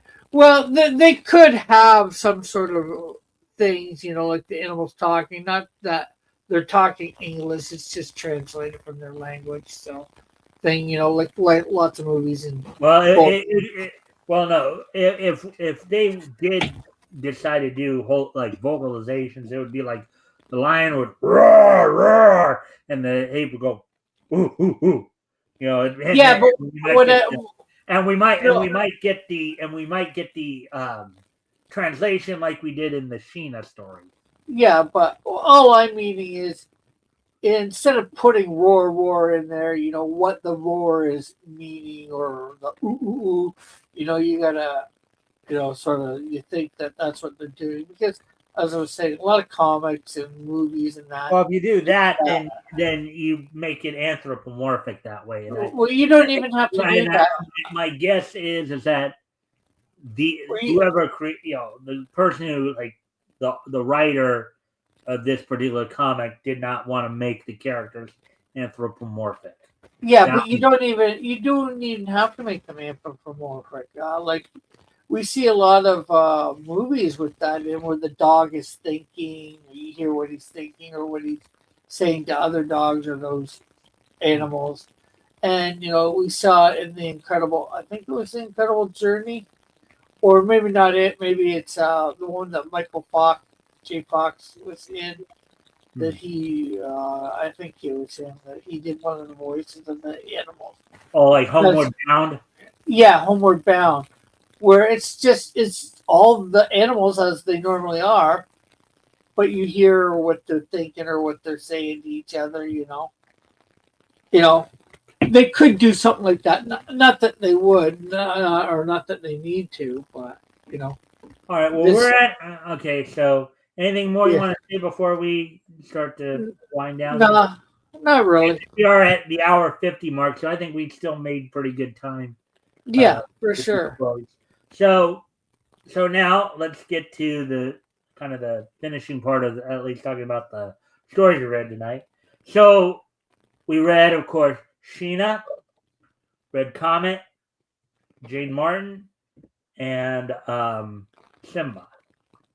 So, and I know you said this is going to be a bit more difficult because they're all more or less middle of the road, but I'm still going to ask it anyways. Yeah, of course. Of the 4 stories we read tonight, which one did you either like the most or made the best impression, and why? Well, as I was saying earlier, actually middle of the road, I think, doesn't really think describes it. They were just all, man. Hold on 1 second. 1 second. Hey, all right. Oh, okay. So, there's heaters if you want to. Where so we've had this happen before. But, so what I do is I turn on the oven. Okay. And so that means that the humidity here. Yeah. But if you want to heat in there, you'll have to. A heater. Yeah, I'm pretty good right now. I got lots of blankets and clothes. All right. Okay. All right. No problem. But thanks for the thought. Okay. Yeah. Okay. Greatness tonight. Are you that close to your front door to where sorry about that. My landlord are you that close to your front door that solicitors can come right up to you like that? Well, no, that wasn't the solicitor. That was my landlord. Oh. But that was my door to my room is right there. He knocked on the door and he was just letting me know for whatever reason the furnace isn't working, and he was offering me a heater if I needed one. So I was like, no, I don't need one. I got lots of clothes and stuff like that. So lots of blankets. So anyways, back to what we were talking about. So which of the stories we read tonight that so as I was saying, they were all really not even really reaching middle of the road. Like I said, they weren't bad, but they weren't good. They were just thing. But with that said, I think, and I'm not sure how. Like I said, it's sort of hard. I'm just picking one because I have to, and I'm not sure what I can say. They say that it was up there just a bit, but I'm going to say for the one that I think was the best tonight was actually Simba. Simba, the shortest and most direct story, the one that was all narration. And what's your reasoning as to why you picked Simba? That's where it comes hard. Like I said, they were all pretty meh. I guess that one was just a little less, although they were all meh. That one might have been a little less meh. And I guess also it gave me the idea for you know, something I might have liked to see in like The Lion King, you know, one of the, you know, like not the first movie, you know, the first movie was good at what it was, but in like sort of a sequel, and I know they've done 3 or 4 sequels to it. This I think would be a neat sequel to see something like that, you know, expounded upon in one of those sequel type movies. All right. So now, and so Simba is the one you picked for best. So now, of the 3 remaining, which one did you like the least, or made the least impression, and why? I think I'm gonna choose the first one. Yeah. Sheena. They're just. I guess they're seeing. We had a few more leaps of logic in that one than all the rest. Mm-hmm. Just some, that's about what I can, you know, like some more. Well, most notably, the fact that they said that, you know, she said that was probably the first time they'd ever seen any signs of any other humans. You know. Yeah, the white man. First time the white man that any white man had ever seen that. You know, meanwhile, then you run across somebody. It's like, well, famous last words, right? First time any human's ever seen this. But it's not something you can say. But that's not even a leap of logic. Lots of people say that, and then it ends up not being true. Well, we did get into a discussion on word usage and stuff. Yeah. So. Yeah. In some ways, that, you know, it left an impression. Well, not left an impression, but it didn't. You know, I'm not sure whether it was a good impression or not. Like I said, all these stories were just mad. They weren't great. They weren't horrible. They were kind of middle. They were kind of middle of the road. You know. Yeah, but see, I don't even like saying middle of the road because then I might care. Most of them were just like, eh. Not that I remember a lot of stuff, but tomorrow I think tomorrow I'm just probably gonna forget all of these. I even read them. Well, I think at least the one aspect in the Sheena story, I think most people will probably remember is the 2 girls fighting over the guy. Yeah. You know, it's like, I'm sure that's a lot of guys' fantasy. Like, yeah, 2 women fighting over you. Man, and maybe not to the death, but as was the case here. But all right. So for best, Simba was the one you liked the most. For worst, Sheena. Yeah. All right. So with that being done and said, now to start wrapping things really up here. Today, of course, is Sunday, April the 12th, 2026. So let's take a look back at this date this weekend, rather, in each history. So let's see, 66, 21, 2016, and 2001. All right. So first off, going back to yesterday, first off, we're going to head back 10 years ago yesterday to 2016.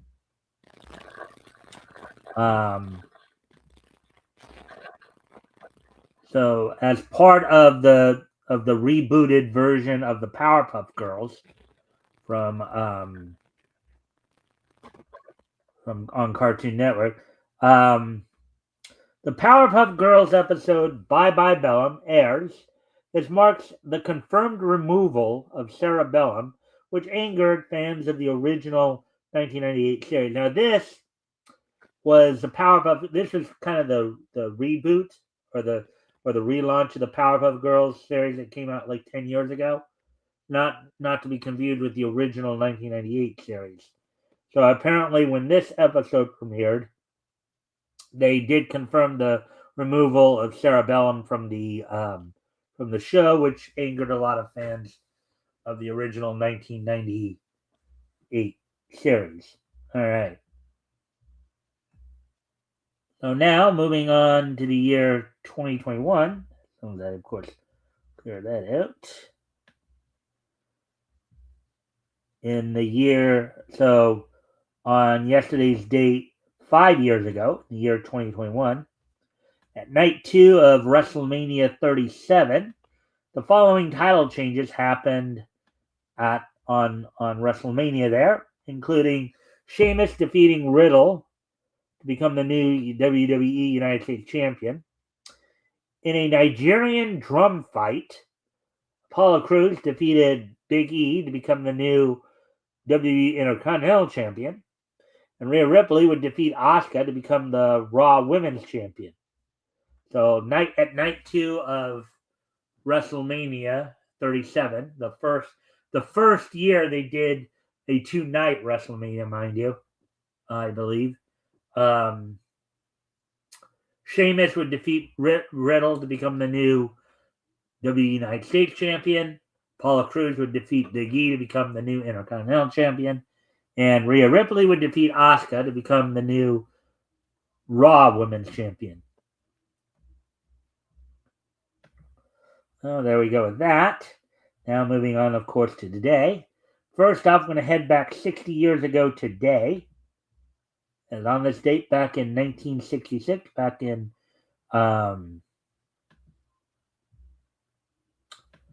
1966, 60 years ago, the 50th issue of Life with Archie went on sale on this date back in 1966. It sold for 12 cents with 32 pages. Of course, it featured the stories Doorway to Terror for Archie and the Little Jink story, You Name It. And is that the first appearance of the Archie as superheroes? I'm not sure. I didn't look too deep. I just was looking at the. Yeah, I just happened to see them as superheroes on the cover there. So. Yeah. So the reason I picked this is because it was the 50th issue, which is of course a pretty significant issue in its own right. Yeah. So, and finally, on this date, 25 years ago today, back in 2001, I'm just going to bring that up. This date in the year 2001.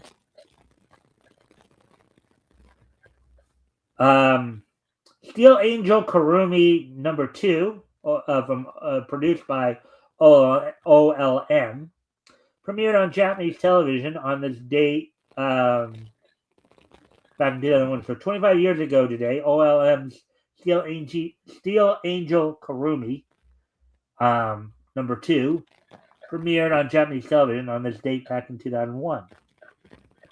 All right, so before we head out, and Rick, if you can stick around after the show for a few minutes for post-show and all that. Before we head out, of course, I want to give you a chance to do any last, promotion, anything you want to promote for the upcoming week or anything you got coming up that you want to share with anybody. Here's your chance to do so. So go for it. Well, I'm going to just share the link I shared earlier about my video that I put up with me coloring Jimmy Reyes, the box office artist commission I got of my character. But yeah, I have several shows this week. Manga Monday, so I'll be drawing some manga character, or actually I think I'm going to be finishing coloring in a bunch of manga characters. I'm going to be mashing up probably Yoshi and Battle Cat, maybe another character from Mario and He-Man as well. Wednesday, I'll be probably drawing up a couple public domain characters. And then Thursday will be the Silhouette Game, where I will be, the topic for the night will be sci-fi characters. So, yeah, come stop by for one or all of those and have a good time talking with me from the chat as well. Anything more you want to say, or shall we head out? Oh, that's good. We can head out or whatever. All right. Well, with that being said, I thank everybody for being here tonight. We'll be back here with more Niche News tomorrow. And of course, next week I'll be joined by the Metal, as we'll be looking at comics that went on sale, I believe from Fox. I have to double check to make absolutely sure, but we will be back tomorrow night with more Niche News. So with that, I thank everybody for being here, and I hope to see everybody back here tomorrow. Because it's only a day away.